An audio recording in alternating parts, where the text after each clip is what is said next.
તો જય માતાજી મિત્રો, એક વાત કહેવા માગું છું કે મેં હમણાં ચદરુમણા ગામનો એક વિડીયો મૂક્યો હતો, તમે જોયો તો.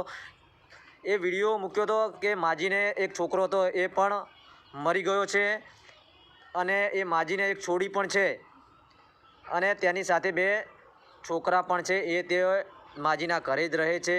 ટોટલ આ ઘરમાં 4 જણા છે, કારણ કે જે માજીની છોકરી બીજે પરણાવેલી હતી તેનો ઘરવાળો પણ સામે મરી ગયેલો છે. તેને એ છોકરી ઘરે પાછી આવેલી છે.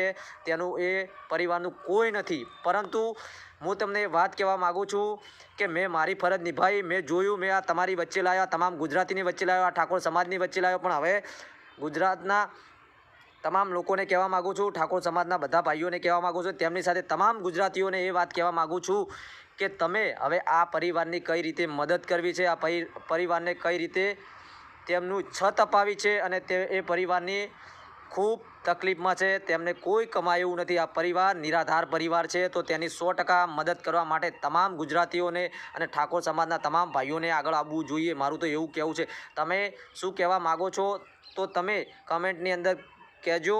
અને તમને એવું લાગતું હોય તો તમે ચદરુમણા ગામની અંદર તમે રૂબરૂ જઈ અને તેમની મુલાકાત લો તો તમને ખબર પડે કે તમને પણ દયા આવી જશે.